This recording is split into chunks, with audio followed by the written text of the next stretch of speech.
Yan na po yung ating mga mais. Tapos panabay niya kangkong yung pamais. Yan po, update ko po kayo sa ating maisan na hinaharbisan po. Aho. Ako po ay hindi ko na ho lahat na i-vlog yung pag-harvest upo at gawa ng para sa akin po ay paulit-ulit na lang yung ating ginawa po ba. Ay dito yung estimated natin na ano na mga hinarvest dito po. Yan, ito na po yung naharbisan. May ibon pa oh. Maya. Bali nakaharvest na po tayo ng day 1. Day 1. Day 2. Day 3. Yan.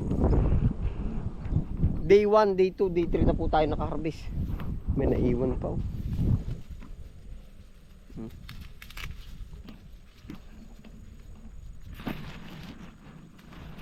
May laman pa kaya ito? Meron pa oh. 1, 2, 3. Ay di nakailan na yun.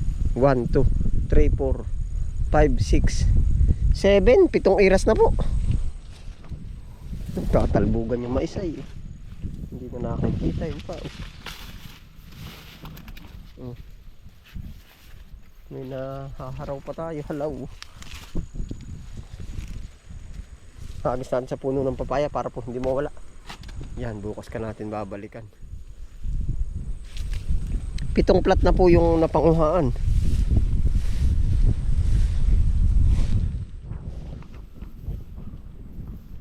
Oh. Ayos po naman pag ano po. Pag ako po ang yung tatanungin, ayos ang ating pag-harvest ng mais.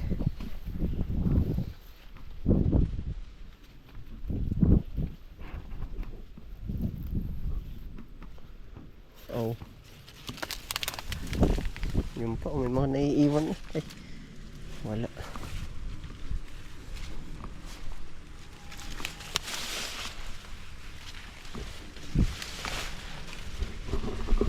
Sa estimated ko po, humaharvest po kami ng 150 one day. Oh, isang buong araw. Oh, ay dito pala ay aabot na siya ng 3 araw. Halos pare-parehas po ay ang harvest. 1 ano na? 1 450 na po. Kalahati na oh. Ilang plat pa kain? 1, 2. Ay hindi ko pala mabibilang. Halos kalahati na po yung naharvestan oh. Sa 150 kilo. Yung po naman ay totoong real ano ay may reject pa po tayo dun, kumbaga kasama sa total kilo oh. Meron pa dong reject, edi nabibenta pa rin po natin ng mura laang oh. Yung iba binibigay na. Yan, ito na po ang ating mais.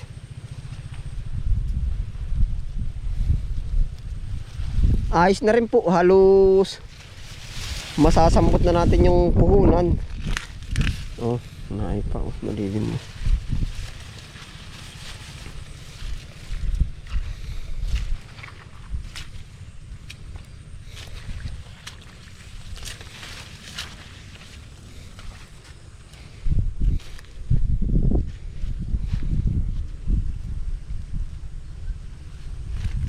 Nga, ito po, lahat po ito harvest na oh.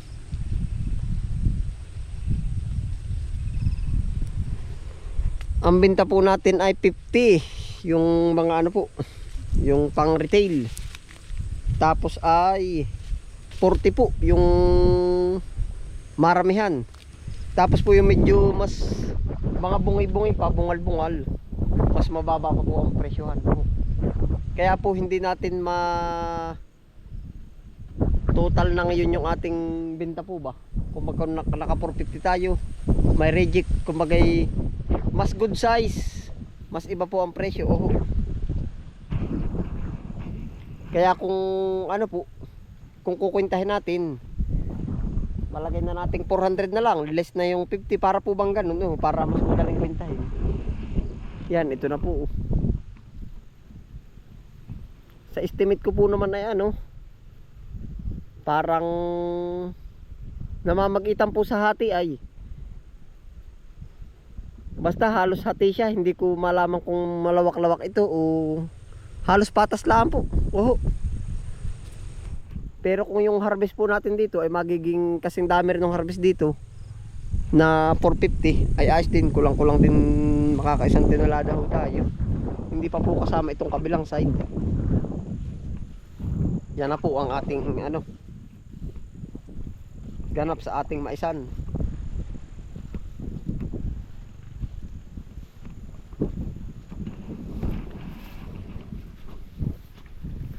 Parang malapit na rin ito. Ay, sunod-sunod na araw na po pala tayo ay.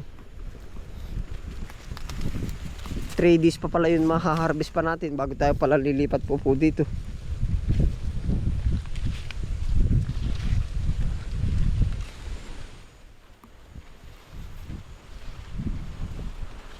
Bakit may nangangabog ditong mais? Ano kaya to?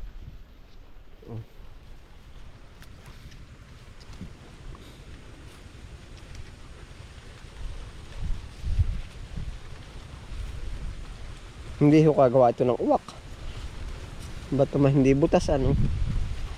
Wala yang guni-guni lang natin yan.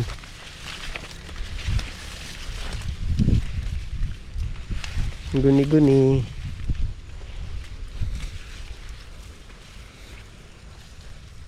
Laki oh. Pwede na rin eh. Pwede na. Atin po itong binibisita. At gawa ng baka tayo magulangan. Kasi may customer tayo yan kuya. Sa inyo pong mag-asawa. Salamat po sa araw-araw nyo pong order na 40 kilo. Oho. Napakalaking tulong po sa akin yan. Tapos yung pong iba binibenta ko sa labas. Oho. Yan, salamat po sa inyo. Meron po tayong yung regular na 40 araw-araw. Paninda rin po nila.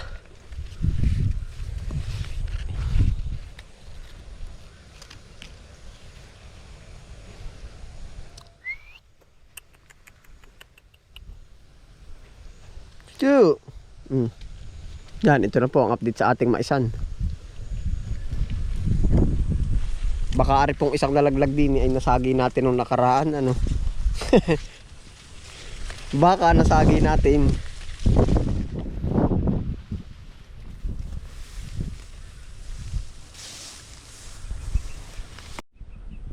Ayun, tayo po umikot laang din talaga pong pakilasa ko hati laang ay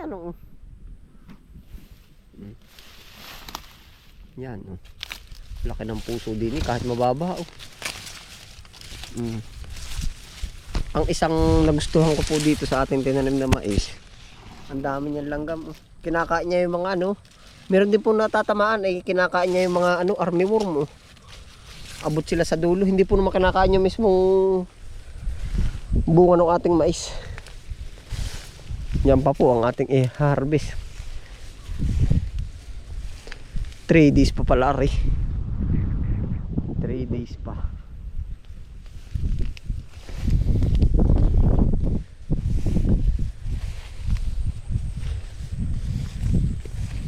Pero kukuhain na natin yung ating inihagis din.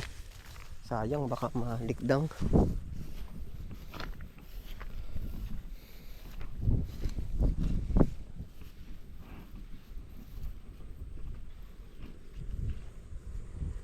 Aba, ay may nahakot na rin yung uwak. Walang dyo yan.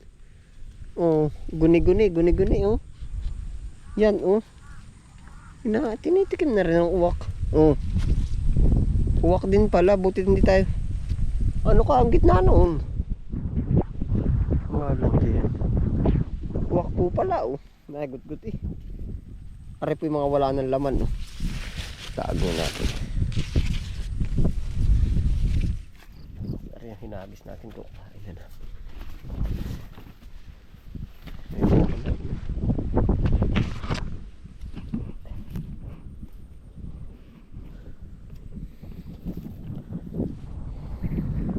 Ayun po, update ko. Sa mais po, yan na po naka 3 days na po tayong harvest. Tapos update ko na rin po kayo din sa ating mga pechay po naman. Dire-diretso na aray. Aho. Pechay. Unti-unti na rin po nagkakaig. RIC, labanos. Oh. Labanos. Pechay. May pitik oh.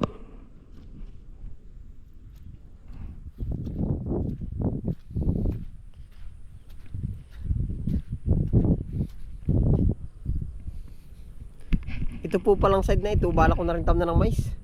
Gawa ho ng kalilinis lang yan, susukalan na uli. Hindi pa rin nagana yung sibuyas oh. Yan.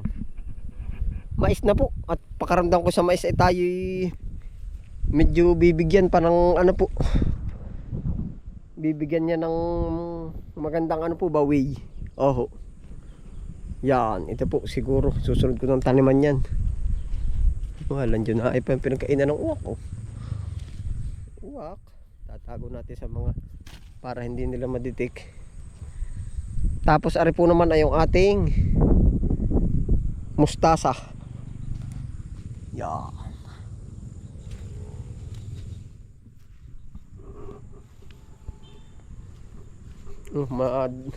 Dinadamuhan na naman po.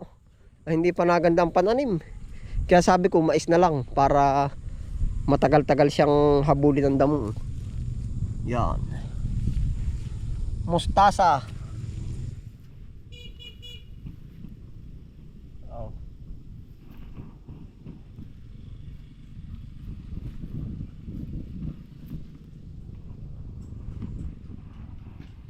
Kabayo.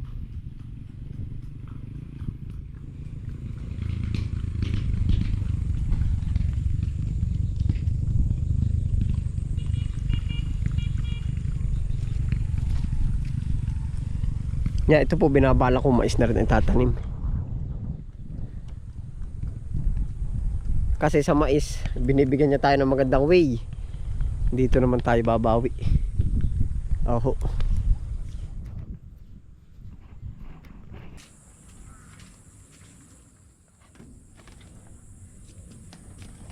May goma po ito para hindi mayanig yung ating mais.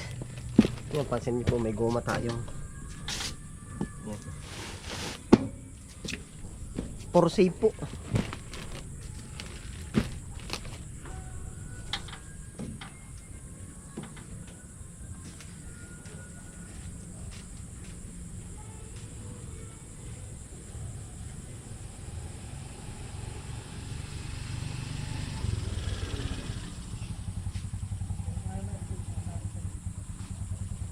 Nandiyan yung mais mo. Yun, nakabitin.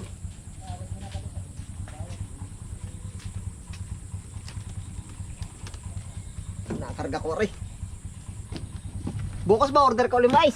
Walang tatao doon, hindi mo na ako kukuha.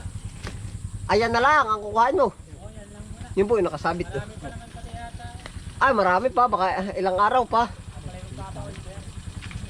Oo, pero ganun pa rin ang presyo kung kaya mong taas-taasan ay. Bahala ka na magdagdag.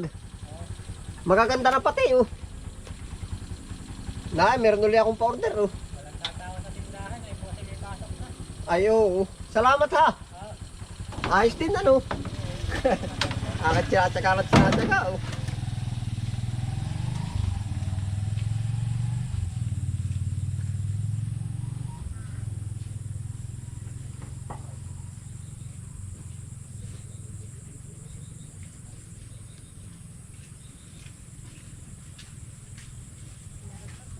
Kasabay po natin ay kangkong.